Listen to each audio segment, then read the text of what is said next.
Greetings, cinephiles. Are you looking for a movie analysis podcast that stands above the rest? Then look no further than Collateral Cinema, the only movie podcast that matters. We analyze good movies, we analyze bad movies, and yes, we also analyze the in-betweens of the world of cinema. So if you like what you hear, find us on Facebook, Instagram, and Twitter.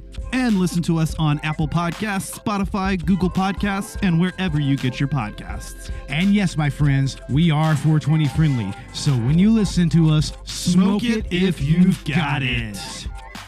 And now, here's a new episode of Collateral Gaming. The show starts right now. I'm Ashley Chancellor. I'm Bo Maddox. And I'm Dan Rockwood. And this is Collateral Gaming.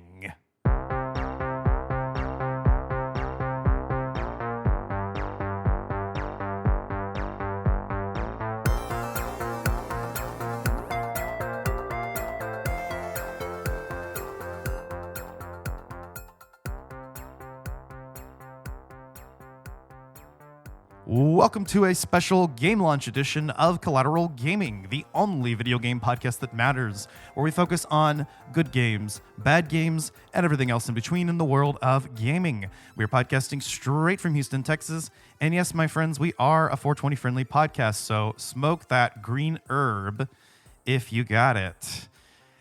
And welcome to our Resident Evil Requiem episode. Ah, man, what a long time coming, I feel like, for this game. I've been thinking about talking about it like since day one of playing this. Mm-hmm. Yeah, I gotta say, I mean, as a longtime Resident Evil aficionado, this game was quite satisfying in many, many ways, honestly. Definitely. Hugely agreed. I don't know about your guys' history with the franchise. I've been playing for... God, is it like 25 years now? I wasn't there from the very beginning, but when the original Resident Evil remake released on GameCube, I was probably 11 years old, and my mom let me get that somehow, and I've just loved the series ever since. So this game, I feel like, hit on so many of those classic Resident Evil moments that I loved, while bringing in some really cool new stuff that was just so delightful to discover along the way. Definitely. Yeah. I think that this game, in a lot of ways, is kind of a love letter to the franchise, and it's definitely a step in the right direction for this franchise. I mean, it takes aspects of basically both styles of Resident Evil game as we've come to know them: the more classic survival horror Resident Evil games and the more action horror, survival horror Resident Evil games, and mashes them into one game, which ultimately I think this is the formula they can use at least for the next game, if not going forward for a while, because I mean, it's perfect, honestly. This may be the best Resident Evil game to date. Yeah, I mean... Let me tell you, I am an old school Resident Evil fan from the beginning. Mm-hmm. You know, I remember when the first game came out on PlayStation 1, and I remember how big of a deal Resident Evil 2 was, and that was such a step forward for the franchise in so many ways. But I mean, this game right here just seems like a confluence of everything that Resident Evil has been in the last 30 years or so, and it's just kind of made something that's kind of like the older games, but also just adding a lot of interesting nuances into the gameplay and into the storytelling and whatnot. Mm-hmm. That kind of makes this a little bit of a different game, even from the last couple of games, which were very, very individual story-based games in their own right. So... Yeah. And this one actually kind of connects back to the main storyline of Resident Evil, I guess I would say, because it even kind of just recenters everything around the original Raccoon City incident, with the return of Leon Kennedy especially, and even a section of the game where you do get to go to the police, the RPD in Raccoon City. It's so awesome. And just to see my boy come back, I mean, the way the internet has revered Leon Kennedy in the return of this game. Oh my God, he's back. Daddy's back with his one-liners. It's fucking awesome. Oh man, a testament to how good this game is. Leon is one of my favorite video game characters of all time. And even with that, I liked the Grace sections better. I just really vibed with her character, with her survival horror aspect of what she was going through. But the parts that Leon absolutely just crushed. I honestly wanted more one-liners, but they did such a great job with was it when you're going up against one of the chainsaw guys and he's just like, "Oh, you must be the town lumberjack." Like, just so stupid but so awesome.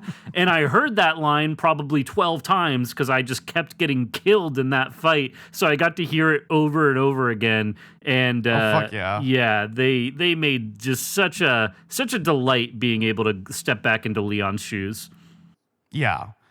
Yeah, and what's great is that, I mean, you get that perspective of Leon being this grizzled 40-something-year-old veteran of multiple incidences where bioweapons just kind of waylaid people and whatnot, like his experience shows in this game now, and it shows especially in the gameplay itself whenever you're in his sections, I mean, as opposed to Grace, where, she's this inexperienced FBI analyst, not necessarily a field agent or anything.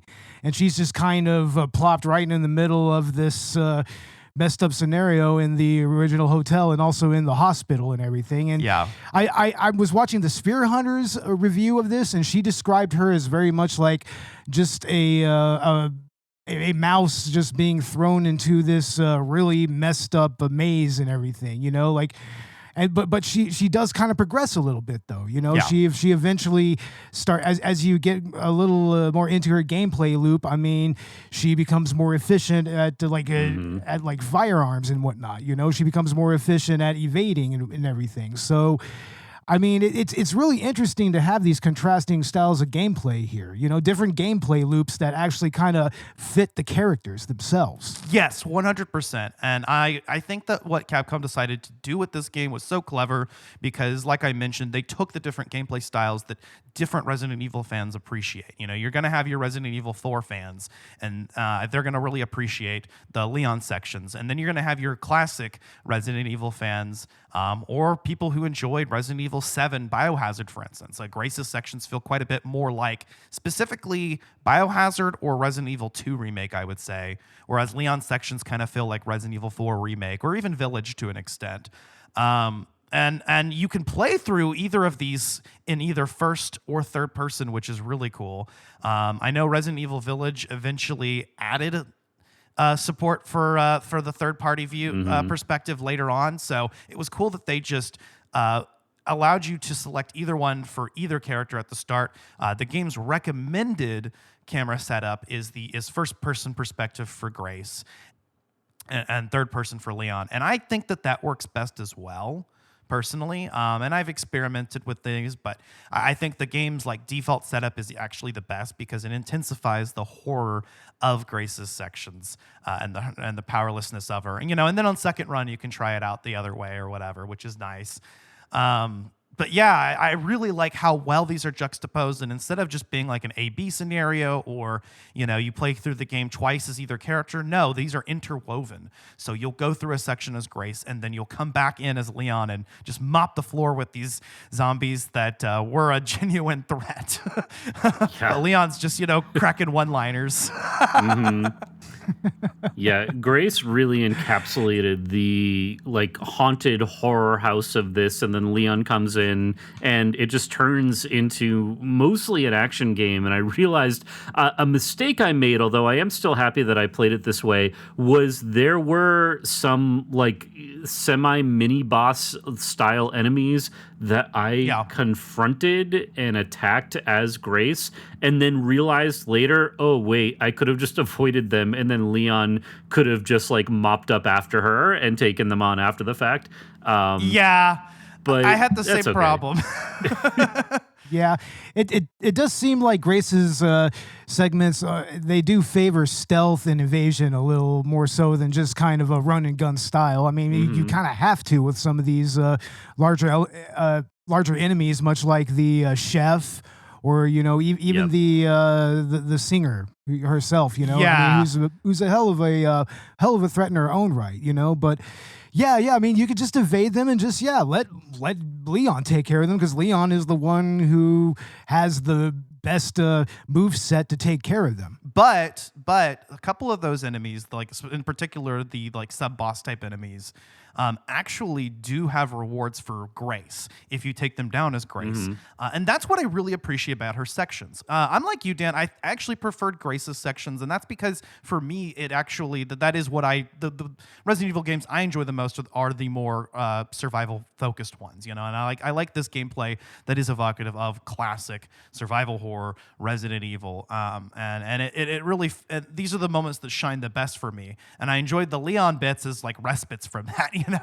To kind of like, okay, yeah, because this game is scary. It may be the scariest Resident Evil game to date, specifically in Grace's sections. They love to say on the internet, in Grace's levels, you're trapped with the zombies. In Leon's levels, the zombies are trapped with you. But what I really liked about Grace's playthroughs is that they bring back this unkillable stalker enemy that you saw in previous Resident Evil games, but they are actually killable. And I think that was honestly the best way to go, because you still create the terror. And when you first come across these enemies, you're not going to have enough firepower to deal with them, like the chef or Chunk. But you can actually take them out.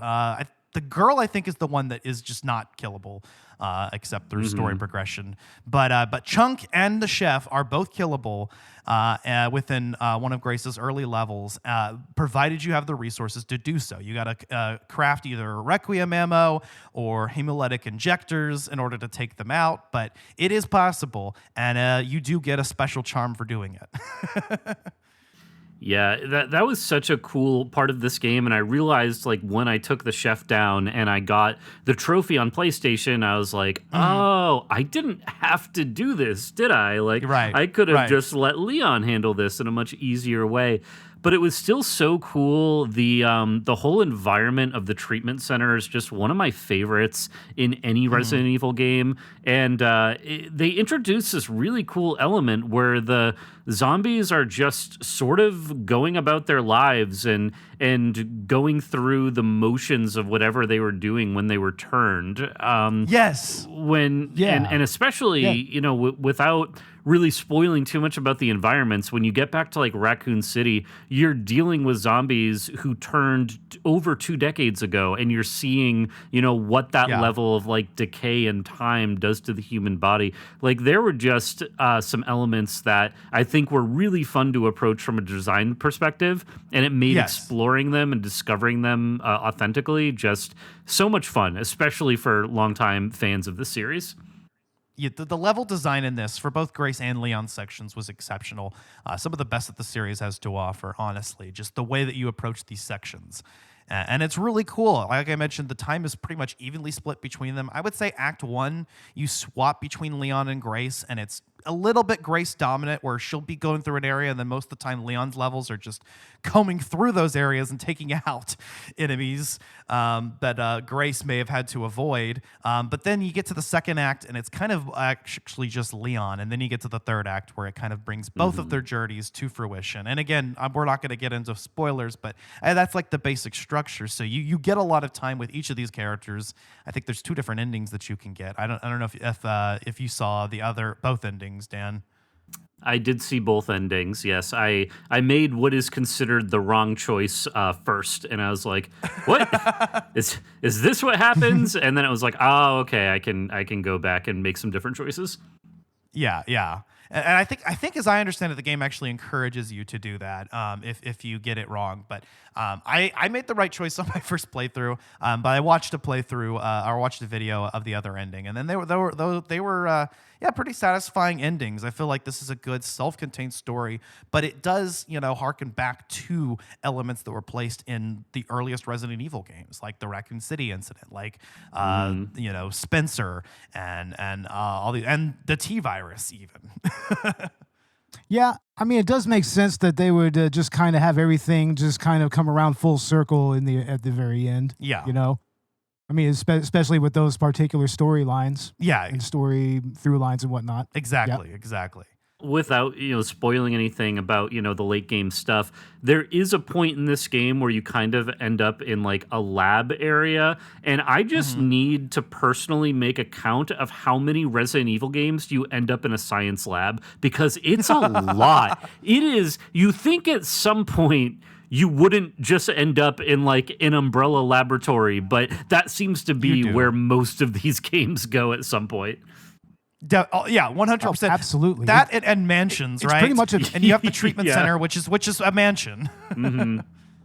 It's pretty much a tradition by this point, honestly. I mean, especially since you have bioweapons, I mean, they're going to have some labs set up to actually create them and maintain them and whatnot. So yeah, I mean, I also really like how the hospital was set up as far as a lab it was concerned, I mean, like you pretty much just had the more secretive areas, which where certain story elements kind of go certain ways. So, yeah, man, I did like that. Yeah, it was really, really enjoyable.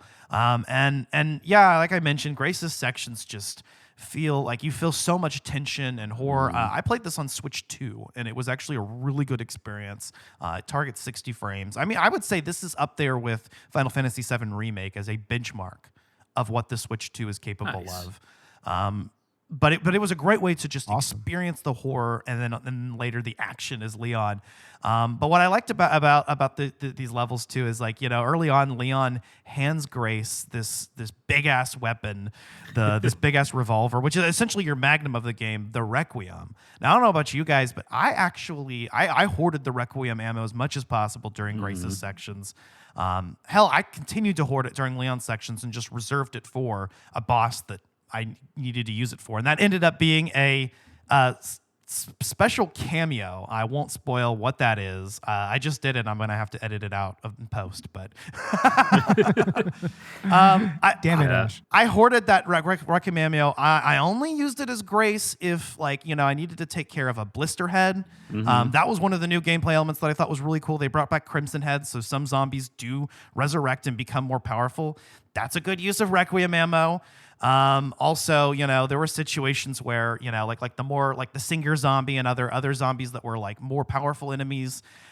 Or, I remember I had a scenario where I was able to take out 3 zombies. You get a trophy for that. Doing 3 headshots with the Requiem bullet. And, yeah, I mean, I pretty much reserved it for those, but I hoarded ammo. You can craft more. And you can find more if you're thorough, and I am. So I ended up using a lot of that. What about you? Honestly, I mean, that's kind of how I used to treat the Colt Python or the grenade launcher in the original games. Was, basically hoard as much of like that ammo, especially with the grenade launcher, with all of the like the acid rounds or the flame rounds or and whatnot.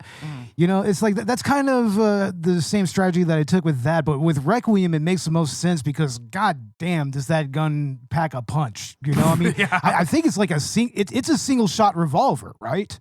Like you can only or it's like a single shot pistol or something like that. It's not single shot. It is a revolver. It can load up to 5 rounds at a time, but it is a long recoil between each shot.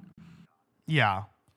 Yeah, exactly. So yeah, you really have to place each shot to just right with that thing, and it makes most sense to keep it for boss battles, It just makes the most sense to do that. So I feel you on that, Ash. Like that's a common strategy and tactic that I used all throughout Resident Evil. Yeah.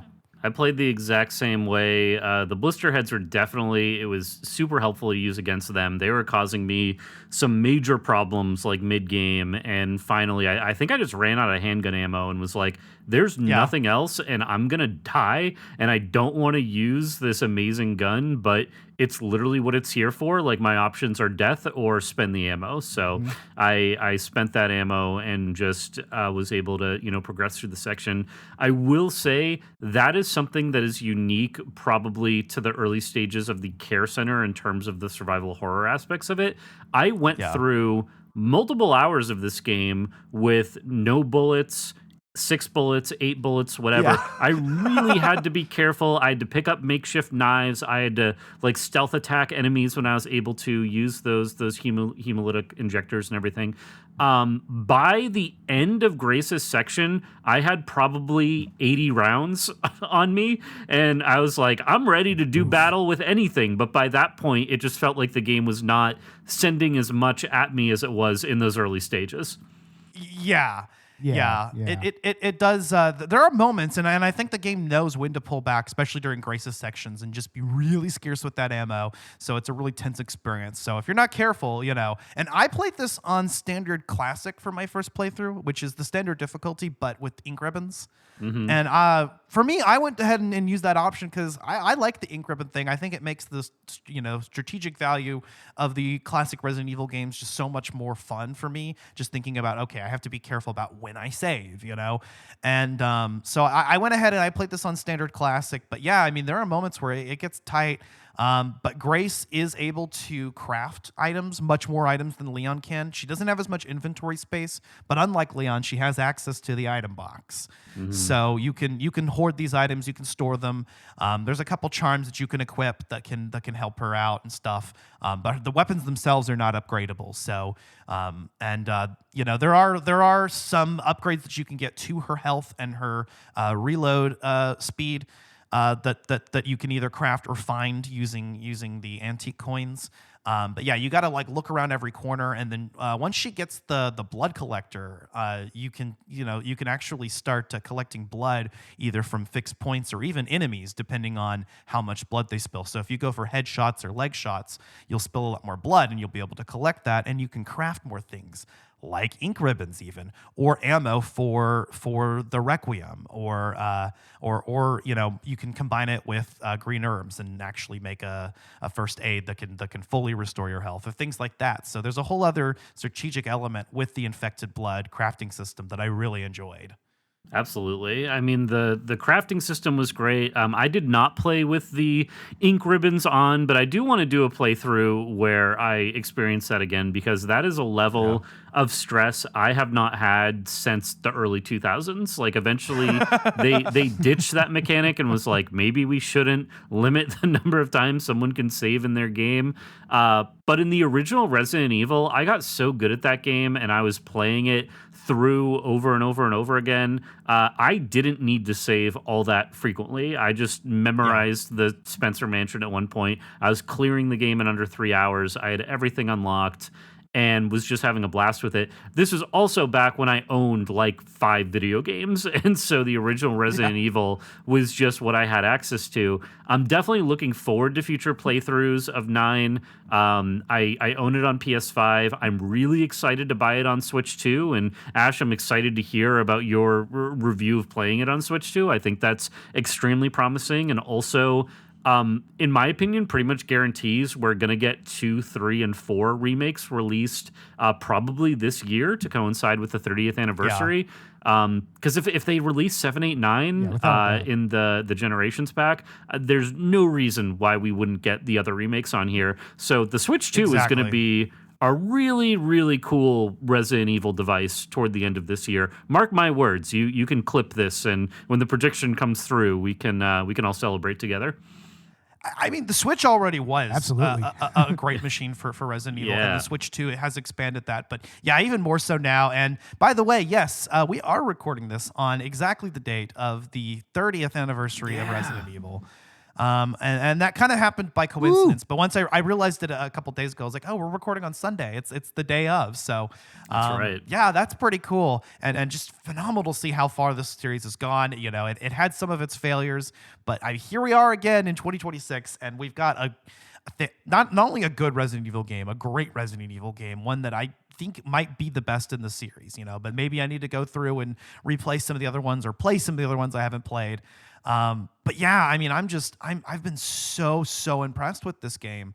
You know, like I mentioned, it runs really well on Switch 2. It doesn't have mouse controls, which I would have hoped for, but you know, I am playing with my Pro Controller with dual stick and gyro, and that's a perfect experience for me. Can use the stick to aim and use the gyro for the more precise shots. It can be a little shaky sometimes, though, and sometimes I misfire, which kind of just adds to it, I think, for me. I did buy the Generation Pack, so this came with Resident Evil 7 and Village. I've been playing those as well after I completed this, and, you know, they run really great on the Switch 2 as well. Nice. I even ended up getting the deluxe upgrade to this game just so I could get that Lady Dimitrescu costume. Yep, yeah, I put Grace in that when I started. Fuck yeah. It is kind of fitting that she gets the Lady D costume, being that her main mechanic for crafting is gathering blood. Yeah, so that's a little on the nose, actually. A little bit. Absolutely true. Yeah, and she wears it so well, better than I expected. When I started my second playthrough, I was like, oh, this is fun. Let's see how this looks. Oh my God. It's incredible. Yeah. Seriously. Yeah. Yeah. It's so good. It is so good.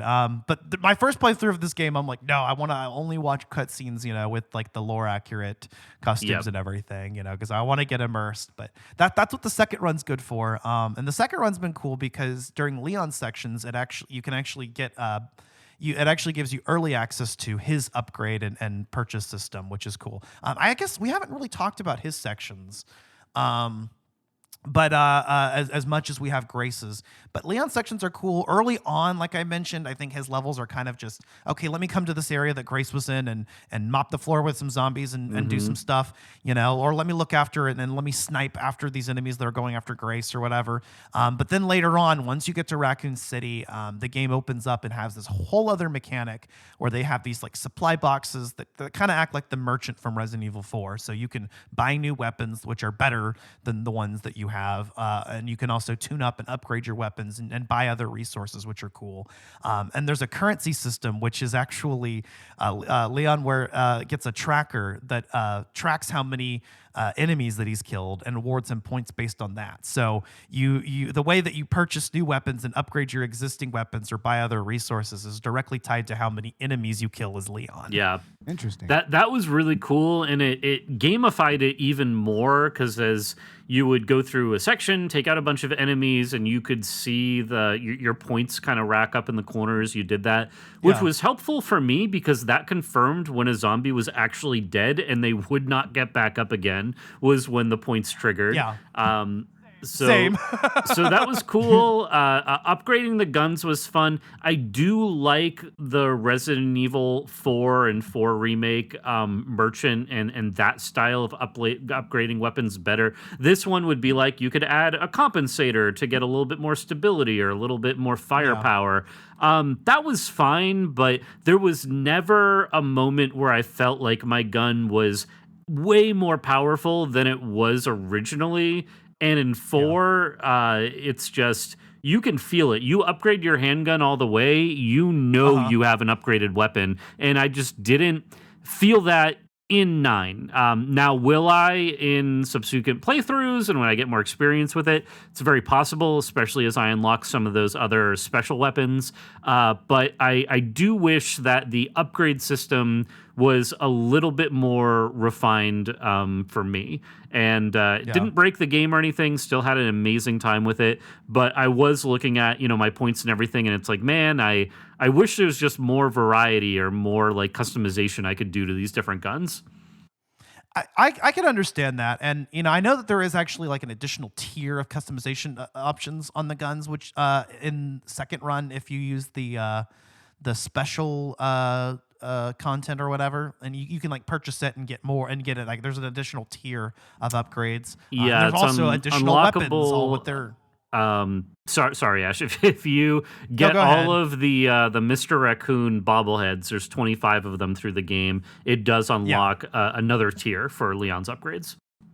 Yeah. So, but yeah, I think it wasn't as fleshed out, probably because this was just one half of the game essentially, as opposed to Resident Evil 4 where that was the whole game. Although, there was no shooting range. So you know what? Never mind. 1 out of 10 unplayable. Unplayable. Definitely need to add more. I'm always torn on games when you are split between these different protagonists, because I feel like you spend so much time with one collecting items, upgrading, getting stronger and everything, and then you get flipped into the other.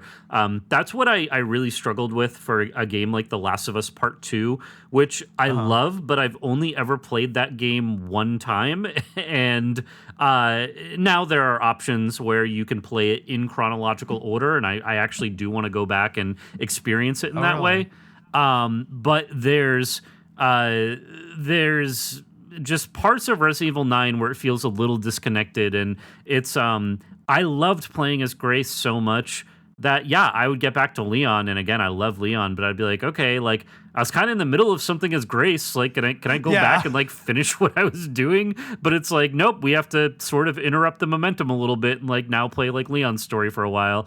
Or if you're really digging Leon's story and then it pulls you back to Grace, like it's not my favorite feature when games split your time like that. This one did it particularly well, but there was still some moments where it was a little bit grating for me, I think, when it was like pulling you back and forth. Yeah, I want to say at times maybe it did kill the momentum a bit, but there were other times too where I felt like it was pretty much perfectly placed, and it was like, okay, I just got through this really tense, like after the care center. Once you get through to the end of the care center as Grace, it feels like the logical conclusion to that part of the story, and then you literally go through the care center as Leon. And I remember making a note to myself that, okay, the next time I go through this, I don't need to take out quite so many zombies as Grace. And I was careful. I would avoid zombies when I could, like the ones that had clear patterns that you could use to stealthily get by them. But I remember, you and I were talking about it, Dan, and I was like, yeah, me too. Like I had that scenario where I was like, okay, I could have left a few more zombies for Leon to clean up, but Yeah, but just such a joy overall. I mean, absolutely loving this game, and in 2017, like this series went through. You could call it a soft reboot with Resident Evil 7 being released, and first time really putting you into first person, kind of going back to the roots of the game of the survival horror and everything. And there are aspects of that game that I really enjoyed that they were able to carry over into Village, and Village was just a lot of fun. And I actually like that they're telling some new stories in 9, whereas 7 and 8 were directly connected following Ethan Winters. It felt like it was time to go and move into a different story. And they brought back Leon, and they're dealing with a lot of the issues that he was experiencing. Also, much like in real life, it was kind of sad seeing him age a little bit, and I try not to get down. Aging is a very normal thing that happens to all of us. But seeing how bad his posture was, and how his he has some like infections and things that he's been dealing with that he's going through. Yeah, and then there are, if I'm remembering correctly, some flashbacks to Resident Evil 2, specifically Resident Evil 2 Remake, and they just show how youthful he is as this rookie police officer on the Raccoon City Police Department. And I'm like, oh man, like, that remake just came out, only a few years ago, and that was the first time I played Resident Evil 2, but it feels like decades have passed. And of course, they have, like, fans of this series first played Leon back in 1998. So now to revisit him after you've been through 4 and 6 and all that, it's really cool stepping back into his shoes. But you're also, these characters are getting older, and you're starting to see that. And I can only imagine what his insurance policy costs for the amount of physical therapy he needs when he's suplexing and roundhouse kicking and getting, bitten and chainsawed and everything. Like, he must have no cartilage left anywhere. Like, he has just the worst joints and probably the biggest physical therapy bills at this point in his life. Oh, without a doubt. Yeah, no kidding. Yeah, I was just waiting for getting too old for this shit, but we never got that. Maybe in the next Leon game. Maybe so. I definitely hope they bring somebody else back for the next one. Like, I mean, if they even want to keep the structure, I'd be really happy with that. And just throw in Jill or Chris. Yeah. As the veteran character. Honestly, I would be hoping for Jill because it's time. I think it would be cool to have her as like the veteran character that feels super powered. But you know, she's the woman, and have like a male protagonist be like the newcomer that's inexperienced. I think that would be fun. If they went for the same structure. But it was just really interesting to see how much Leon has evolved, even having recently played Resident Evil 2 Remake just a few years ago and Resident Evil 4 Remake. And just to see how far he's come since being a rookie police officer, arriving on his first day of work at the RPD, you know, through all the events that he went through in Spain, and then, you know, to now. And I mean, dude has gone from parrying with a knife to parrying with a hatchet. The hatchet is cool because Grace has like makeshift knives that like run out whenever you use them, but Leon just has to resharpen his hatchet every once in a while. It's like reloading any of his other weapons, and it's a fucking beast. It's also his stealth weapon because she has the hemolytic injector that she can craft for stealth. Leon's just got the hatchet at all times. Just sharpen it, and bam, you can take out enemies from behind. You can parry them. He can parry literally anything. This man parries fucking rockets, cars. There's nothing Leon can't parry in this game. It's insane, and he has some of my favorite finishing moves. Like, you can stun an enemy, go up to do a melee attack, and you kind of shove them. Yeah. But there were a couple moments I like yelled out loud in excitement. At one point, he like kicked a zombie to its knees and then does just like a reverse kick into his skull against a wall and just kicks through this dude's face. And I'm like, oh my God, this game's so cool. Leon's so cool. That's 6 now. 6 survivors of Raccoon City, all dead from the same thing. Yeah, that's not good. Victor purchased a building after Umbrella went under. The Rhodes Hill Chronic Care Center.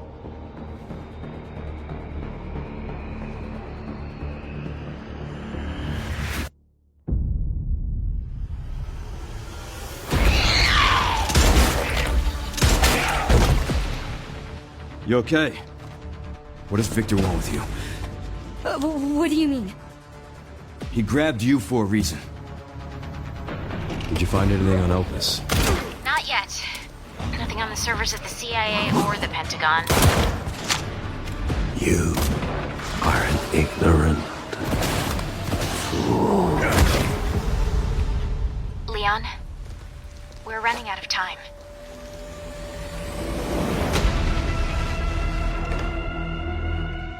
Why me? The team has settled on a person of interest. A former T-virus researcher. Because my master made you who you are. Raccoon City was where it all began for me. I'm coming with you. We can talk. What do you want to know? I don't want any more regrets. Whatever it takes, count me in.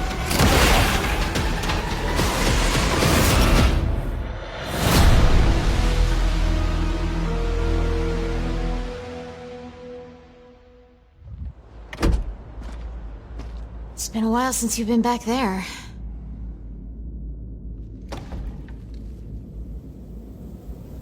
Yeah.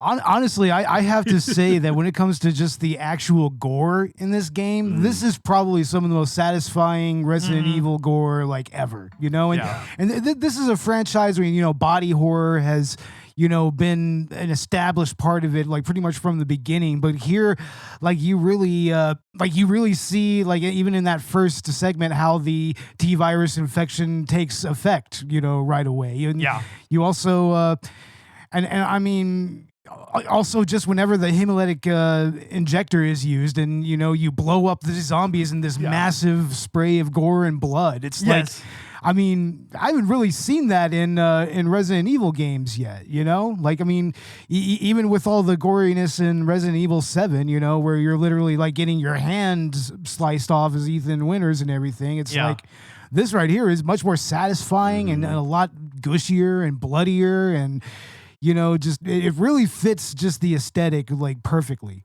It does. Yeah, it's so good. And it continues with some other of the body horror stuff, like we have Chunk. I mean, that's terrifying. The first time he just like barrels through a doorway, but he kind of reminds me of the giant fetus in Resident Evil Village.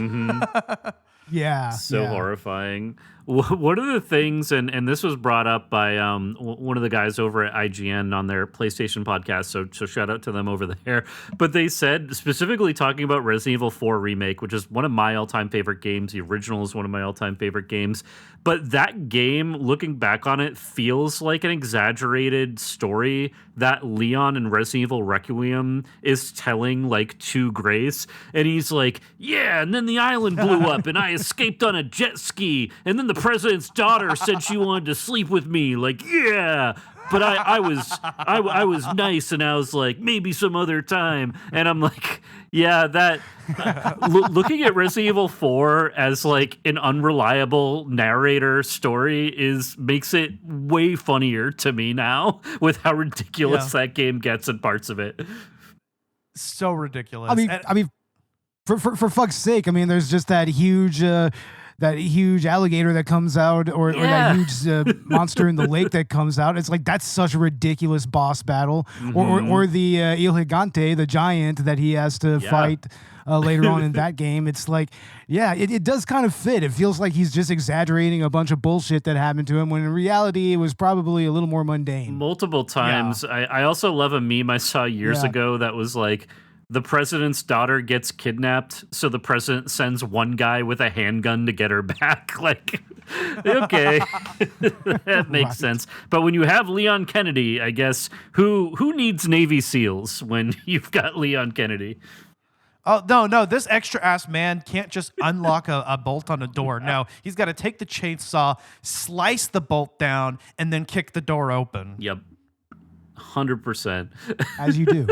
As you do. That is, Leon extra Kennedy. It's fucking awesome. And I love how this game just leans into that during his sections. And then there's just really interesting level design that they do, even in the Leon sections. Like, I like that part where you're standing on glass, and you can take out the glass below the zombies to knock them out, but you could also accidentally knock yourself down if you're not careful.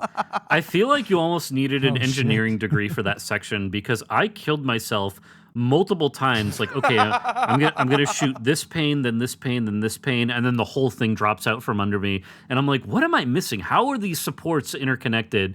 And at some point, someone should do a video of like, how is this all interconnected? Because I was going too fast, and eventually I figured it out. But it felt a little random to me of just the entire thing falling out if you shoot too many of those panes. I actually, I had the same problem as you, and I kept on falling, and I figured it out. I'm pretty sure it does that whenever you box yourself out of the objective. So essentially, if you shoot the wrong panes that prevents you from being able to progress, the whole floor will just fall out. So you don't waste time. That would make sense. Okay. That was how I interpreted it anyway, as I played through that section multiple times. Yes. Oh, so many times. They had such a strong group of characters, I think, in this game, and not just in the ones that you play, but the supporting cast as well. I thought like Victor was super interesting and like a cool antagonist to go up against. There were, some other enemies that kind of reveal themselves like later in the game that were really cool to experience. And it was just such a fun way to take a familiar world and in some cases, quite literally, like when you're revisiting RPD and seeing how that has changed over time, or RCPD, excuse me. Gotta get the city in there. It's, it's cool how they changed and adapted and exploring this like wasteland that was nuked 20 years ago, but now you're returning to ground zero for the first time and discovering everything that's there. Yeah. It was really, really cool coming back to Raccoon City, and I think that was a great call. Not a spoiler. That's been heavily, like that was the whole big thing with this game is Leon's back, and he's back in Raccoon City. It takes a while to get there, though. I would say that's kind of like Act 2 of the game is once you get to Raccoon City. Totally, and then that's where the game like totally opens up into Leon's sections, and you can kind of. There's a whole fill with those, which are cool. And, I had so much fun with this. I was taking this game kind of slow compared to some of my peers. I remember checking in with friends who kept on asking me, have you beat the game yet? Have you beat the game yet? I was like, hey, I know that the game can be beaten like 8 to 10 hours, but, let me take my time with it. I'm juggling several other games right now. Yeah. But I'm glad I took my time with it because every time I jumped into it, I felt like I was in the mindset and I was like, okay, I'm going to play Resident Evil Requiem for a few hours. And I'd be able to usually get through like a level or two as a particular character. And it was cool. And I really, really enjoyed my time with this game. Yeah. I've always maintained that with Resident Evil, your first playthrough should kind of be more methodical like that. Like, don't worry about getting the S ranking. Don't worry about like taking the game as much as you can. Like try to find everything that you can find. Exactly. And you can be kind of forgiven for even using multiple saves when you had ink ribbons and whatnot which would affect your ranking and everything. So I mean, usually I think that's the best approach with Resident Evil games is like that first playthrough. It's like just get into the game, get into the story, try to find as many items as you can, and just experience the game itself, and then you want to go back and try to maybe get it done in maybe less than 10 hours or something like that, or with the old games, try to get it done in like 3 hours. And get the actual rankings and everything. So exactly, that's how I've always recommended that Resident Evil games be played. So it's the same thing with even the modern ones. Just go into it, experience the game. Don't worry about your rankings or anything, and just experience the narrative. Experience what the game is telling you. The story that it's telling you. Yeah, because it's intended to be played through multiple times. That's the thing with Resident Evil games is that they leave a lot of stuff for you to do in subsequent playthroughs. But that first playthrough, is always your experience, and take your time and actually check every nook and cranny. Because you never really know like what you could find, and it can really help. I remember, like I mentioned, ended up stockpiling a lot of Requiem ammo as Grace, even after at one point having emptied the weapon. I still was able to stockpile more and more, and that did transfer to Leon. So like that was good. I was able to just kind of take my time and stockpile a bunch of resources, but yet there were still times where sections of the game that were thrown at me where it was really tight. Even a couple times as Leon where it was really tight and I was like down to, certain types of ammo, and I had to think about which weapons to use in particular situations. Absolutely. I was just looking through the Wikipedia of this game and kind of looking at some behind the scenes. There is a part I want to read verbatim here. Again, this is Wikipedia, so don't take this as like hard-hitting journalism or anything. But I just appreciate this. This says, Capcom's female staff members were involved in designing the older Leon. Game director Koshi Nakanishi said that Capcom's female team members would point out and comment on even the finest details, like the wrinkles on his neck, and felt that they had created a design that would make anyone's heart throb. The older Leon has been characterized by the Japanese slang term ikioji, which apologies if I mispronounce that roughly translates to an attractive or cool older man and as a hot uncle. So older Leon Kennedy is officially your hot uncle who drives if you're someone like me with my bank account, a Porsche, or if you have a slightly healthier bank account, a Porsche, depending on how you want to pronounce that car brand. But yeah, he famously drives a Porsche Cayenne Turbo GT, which I don't have the MSRP in front of me. That's like a $200,000 car. That's like, I don't know if that's issued by the DSO to him or if he makes enough that he bought that for himself. I need more details on that car. Yeah. You can't shoot it. You can't shoot the car. You tried shooting the car? I saw online I saw an article mention that you can't. So I of course, that's had to hysterical. try. I wonder if that was a stipulation on Porsche's part of like, you can put our car in your game. You can't damage or destroy it. I want to see some of the PR meetings that went between Capcom and Porsche to get the vehicle in the game. Right? I want to know. Maybe that's what I should do with my journalism degree. Find out who at Porsche I can talk to about who they spoke to at Capcom. Yeah. What a weird merge between my day job of working marketing for car dealerships and my passion for video games. Very strange crossover here. And Resident Evil, of all places. And Resident Evil. But I mean, this game has been doing really, really well, both critically and commercially. It sold 5 million copies in 5 days. Wow. So it is now the fastest selling Resident Evil game. As of now, 6 million copies, which makes it the best selling game of the year to date. This is going to be a contender for game of the year, hands down. It's cool 100%. to see a game so early on that it's already locked in. Yeah, and it came out at such a funny time too, because this game released and then a week later Pokemon Pokopia released, and I picked up both, and going between them was the funniest whiplash in gaming ever, where I'm like, oh, my Bulbasaur wants like a fountain in his house, so there's more humidity, okay. And then I switch over to Resident Evil, and I'm like blasting chainsaw guys and fighting spiders and other like gross monsters and everything. It was such a funny, but I think much needed change of pace when I needed to put down Resident Evil. I'm glad that I had Pokemon I could pick up as well. I experienced the same thing, and I did a Let's Play of both games on release night, like pretty much back to back. Oh, so fun. Yeah, that's another thing that, Ash, did you stay up and play Resident Evil like at midnight or whenever it dropped in your time zone? Yes. Yeah, I did as well. I had work the next day. I knew I was going to be tired, but I was like, screw it. Resident Evil games come out, every 4, 5, 6 years? Like, I can be a little tired at work if it means playing this game, for a couple hours before I go to bed. Oh no, man! I took the day off. I planned for this. That's right. That's right. I sent you memes because I was stuck in the office, and I'm like, I can't believe Ash is home, just able to play all day, and I have to work. And I think the exact thing I sent you was, can you leave some women for the rest of us? As you're just playing this Resident Evil game.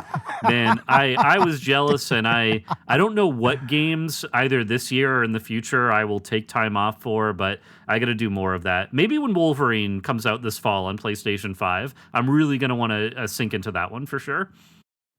Yeah, I'll probably take off for like that.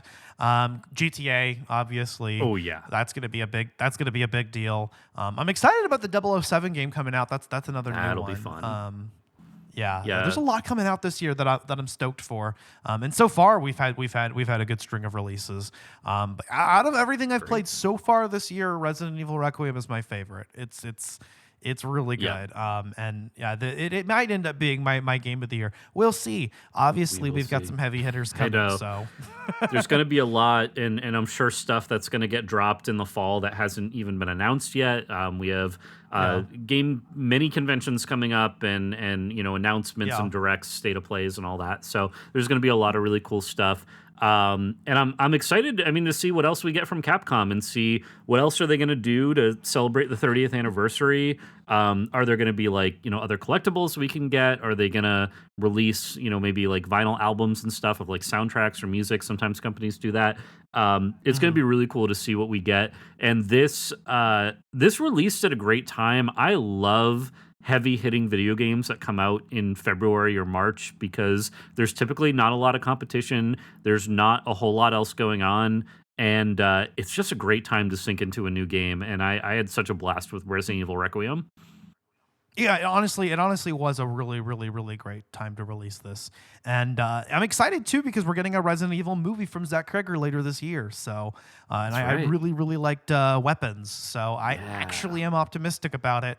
We've yet to have a good Resident Evil movie. We've had at least one good movie that's just not really a good Resident Evil movie. Mm-hmm. And everything else has just been poorer attempt. Well, bring me on to Collateral cinema, and I will debate that with you. But they're fun parts of the movies, and so it's funny. Look, the second Resident Evil movie, Resident Evil Apocalypse, unironically, one of my favorite movies ever. People hate that movie. Resident Evil fans, film critics. Yeah. My friend, one of my good friends, is a local film critic. I wrote up a fake article and added his picture to it, and the headline was like, local man acclaims Resident Evil Apocalypse is the greatest horror film of this century, and he was like, why are you like this? Why do you have the time to do this? And it's like, look, man, I love this movie and it's great, and I know it's bad in places, but we also got a really cool Jill Valentine, and I will debate that all day long. But I am equally excited for this new one that will be coming out. And I will say the last Resident Evil movie that we got, the one that tried to combine the plots of the original Resident Evil and Resident Evil 2, I did not like that movie. Did not enjoy that one. So there's some promising, there's potential for this one that's upcoming. So a lot to look forward to this year. Yeah, I like the first one. I just don't think it's a good adaptation, and I'm waiting for a faithful adaptation of these games. I wish somebody would just do an anime. That's what they need to do. Just do an anime and do the whole 90s aesthetic and just tell the game stories, like one game per season or something. Yeah.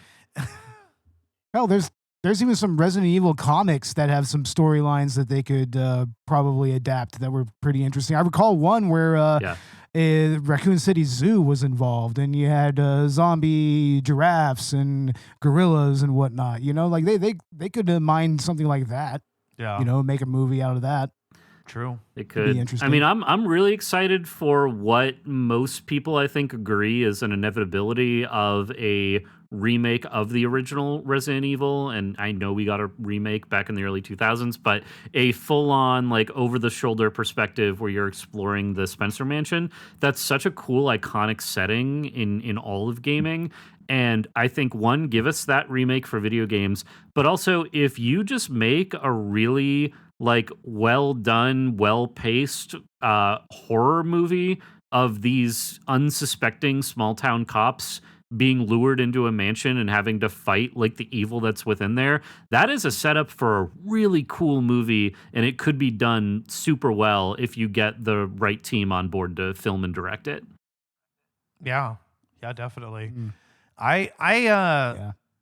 I can take or leave a new Resident Evil 1 remake. I think that's something they could do and do it in the style with the RE engine. But the Resident Evil 1 remake that we got is just such a perfect product that I could take it or leave it. I really hope that we get a Resident Evil Code Veronica remake personally. That's a game that I think would benefit from moving to the style because it kind of moved towards that as it moved away from the fixed camera angles.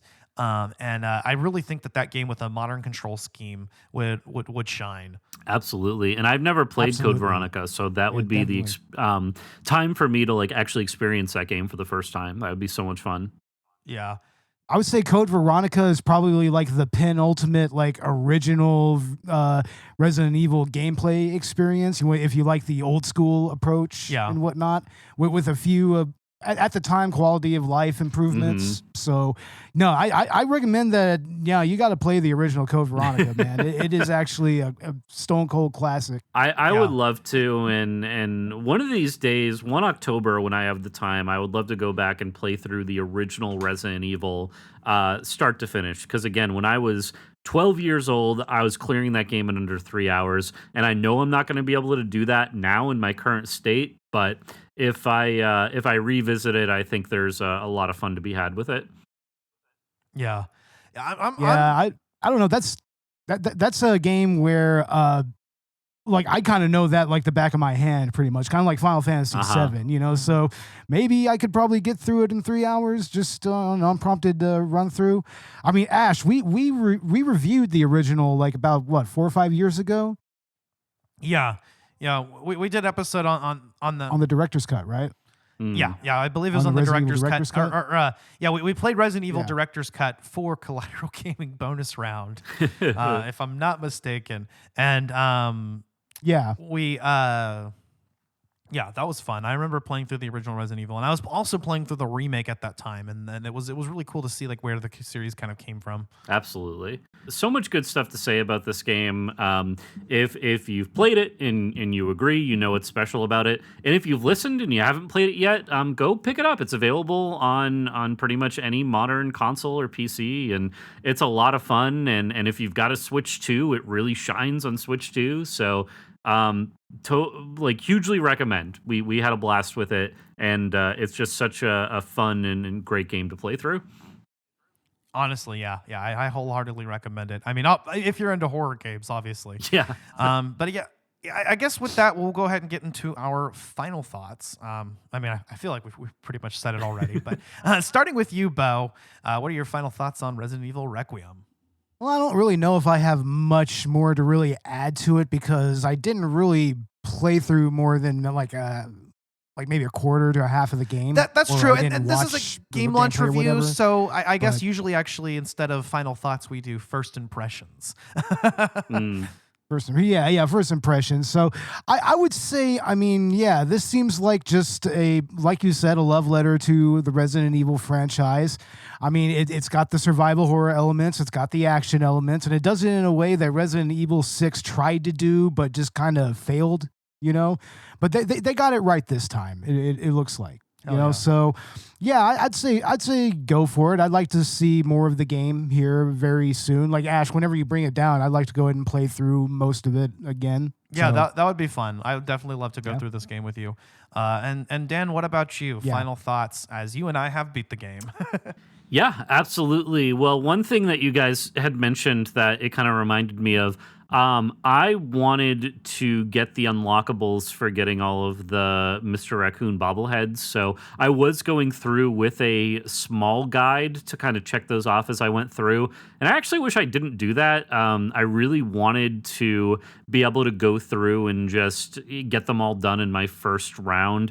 And it led to some slight spoilers as I had to look ahead a little bit to see where I would end up. And that, revealed a couple things to me. So next time I play a new Resident Evil game, I'm not going to use a guide for those types of collectibles at first on my first playthrough. But I do think I will use different save states and save spots throughout. So that way it's easier for me to jump back in different places and finish off collecting those at the end, so I don't have to necessarily do a whole other playthrough to be able to unlock those things. So that's my one recommendation. If you're going through, try to not use a guide. If you're stuck, use one. But if you're going to look ahead or anything, it's definitely going to reveal some stuff that maybe you don't want to see. But I love this. Resident Evil holds a very special space in my heart, and I just enjoy and get excited every time we get a new game. I've been really enjoying this renaissance we've been experiencing since 7 came out in 2017. So I'm excited to keep it going. And with what we've seen with the previous games, I just want to know, what name are they going to use for Resident Evil 10 that includes the number 10 or maybe a Roman numeral X at some point. So we'll see. But I know Capcom's smartest designers are already trying to think on that. So I'm excited for what the future of this franchise holds. And what a cool thing that we're 9 games in. I mean, 9 mainline and then a bunch of other ones. But we are we're doing so well as Resident Evil fans, and I'm just really grateful to be a fan of this franchise at this point in time. Yeah, it's a really great time to be a Resident Evil fan. As for me, I was thoroughly impressed by this. Obviously, since Resident Evil 7 Biohazard, which is kind of where I came into the franchise. So I came in at a good time. I've been impressed by every new installment. I didn't play Resident Evil 3 Remake, and that's the only recent one that's not as well received. But I played Village at launch. I played Resident Evil 4 Remake at launch, and I played this at launch. And that's been a very, very good experience. And I'm just excited to see what this franchise has to hold. I think a remake is probably what we're getting next, and then another mainline game in a few years. Yeah, what a great time to come in. This is a great entry point for the franchise, even, I would say. Like, you can come into this game with no knowledge of previous games. Of course, if you have knowledge, though, it's going to be so much better for you when you come across those moments in the game. But I mean, this is as good an entry point as any of the other games, honestly. So, like I said, like this or 7 Biohazard or the remake of the first game, or even the remake of 2 are all fantastic entry points. Hell, even the remake of 4 is a good entry point just because it's a standalone story.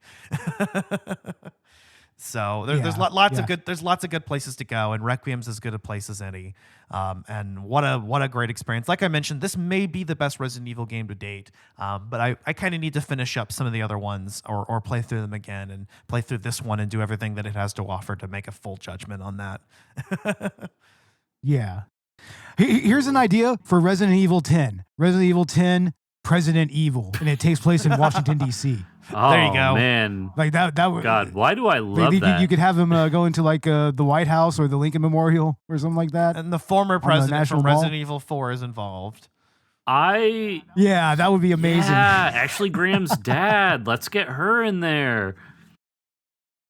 Let's do it, right? And supposedly, have her even make a comeback. I don't know if it was officially announced or if it was just rumored or leaked, but there is Resident Evil 9 DLC on the way, I hear. And most of the rumors seem to suggest that it would be a Leon focused DLC, which I'm all for more Leon. I think that's what the internet wants. And a full, whole new storyline added onto this game, like a separate campaign for him, would be really, really fun. And I'd be looking forward to it. But maybe they could incorporate somebody else into the game for a few moments, like bring somebody else back from the past. We'll see. Mm-hmm. Obviously, there is a question. We didn't mention this. There's a question on everybody's minds, and I might as well spoil it because everyone's already talking about it. But at one point in the game, Leon is spotted wearing a ring. The game does not elaborate on this, but the creator or the development team, somebody actually came out and confirmed it. Yes, that is a wedding ring. He is married, but won't tell us who yet. So maybe the DLC will answer that, or maybe the next mainline game will answer that. Hey.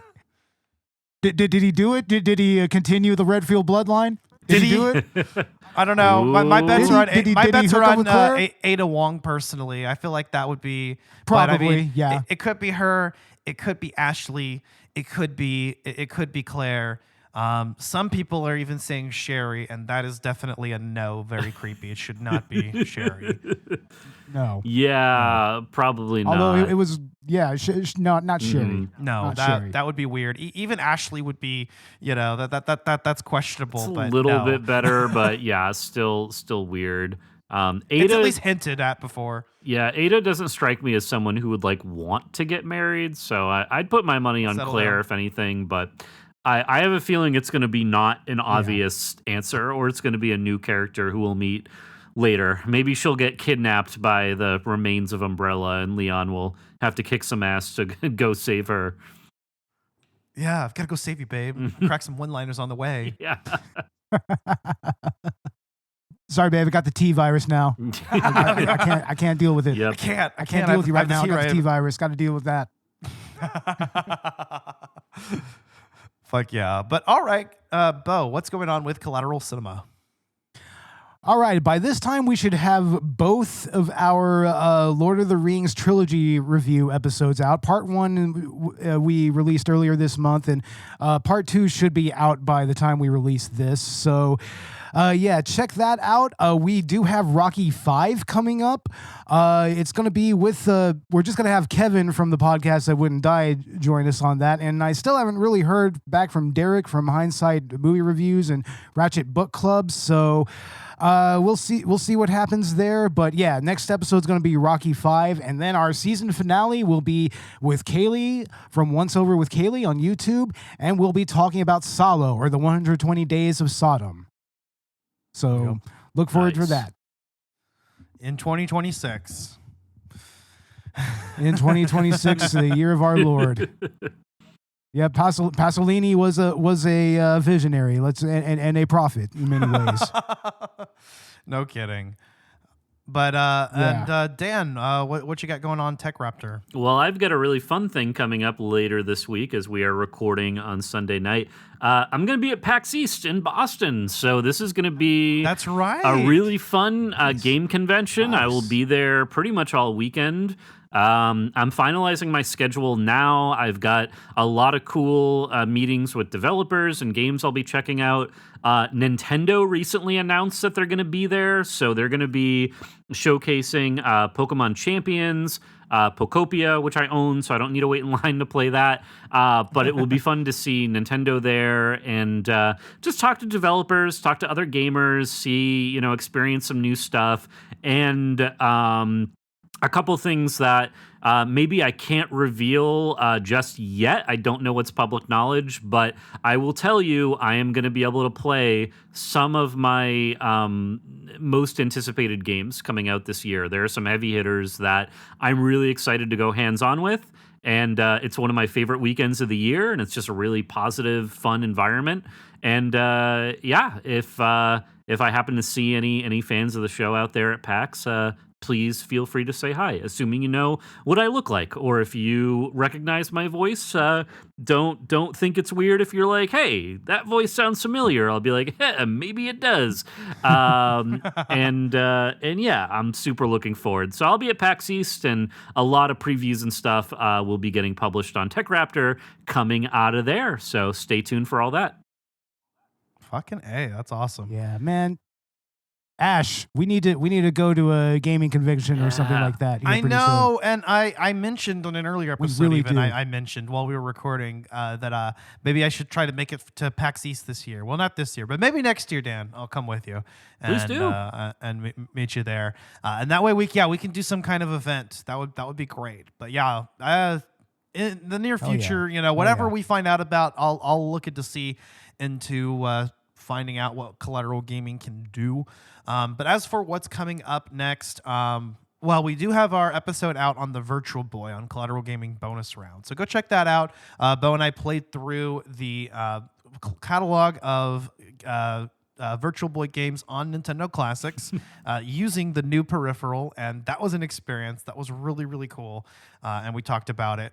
But as for what's next, we'll be doing our second retro gaming review after the fuck did we do last? Night Trap, yeah.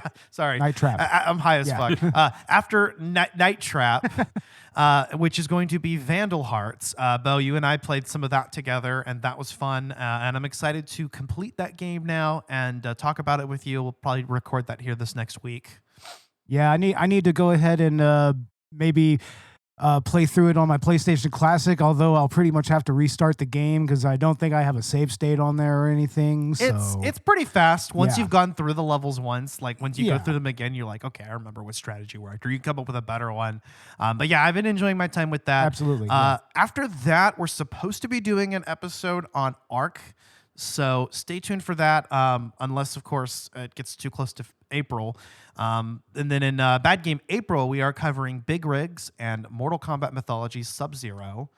So that'll be fun. And then our season finale will be a 2-part episode on Clair Obscure Expedition 33. And I'm really, really excited to actually jump into that game to, give out our spoiler review on it and be able to get some input from some other people on it. So, it's going to be a great time. I'm already starting to kind of think about what we're going to be doing next season.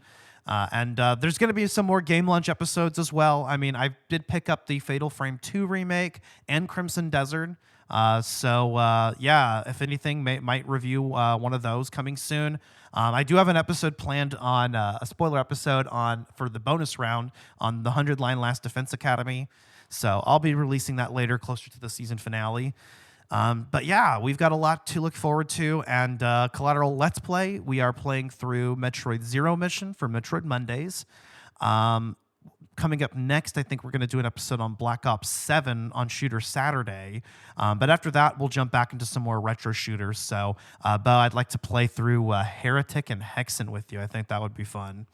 Ooh, fun. I actually have the PlayStation version of that on my PS Classic, so I might break that out and play through it a little bit. Fuck yeah.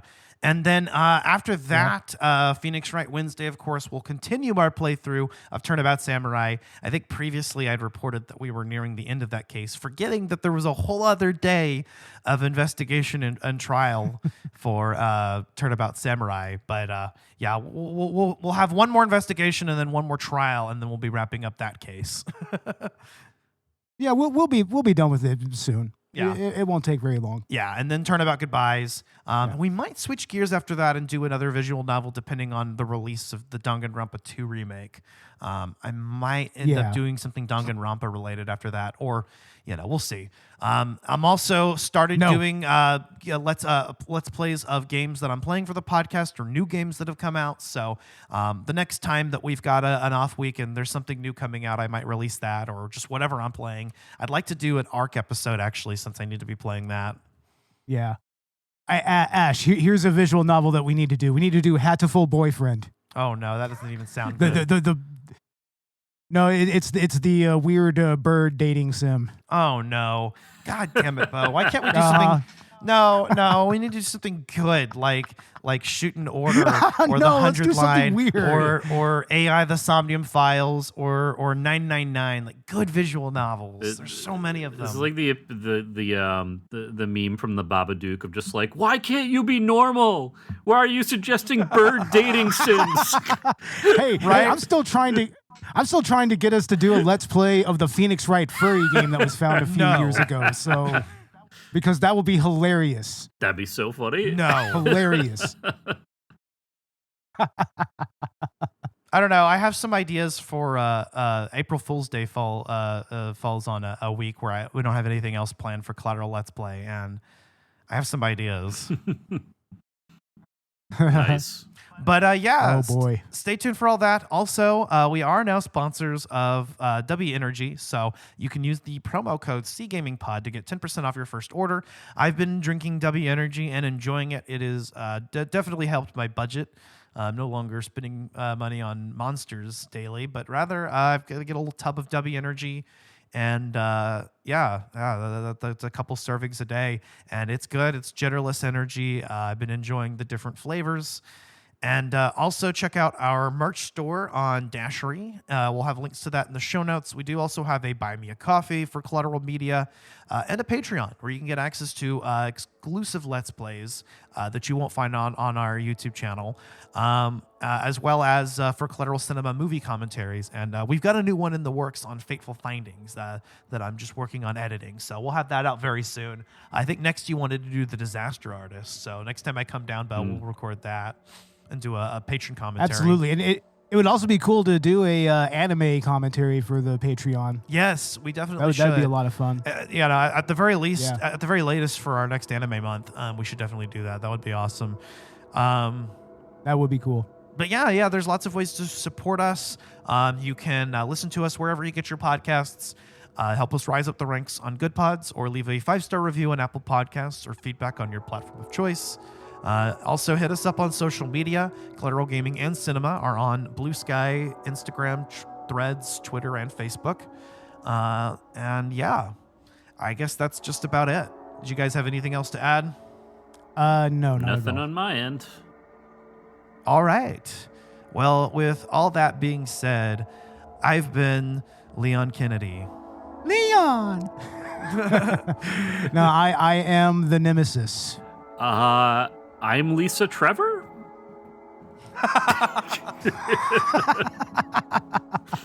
This was Collateral Gaming Game Launch. We are out. Out.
Collateral Gaming is a Collateral Media podcast. All music and game clips are owned by the respective creators and are used for educational purposes only.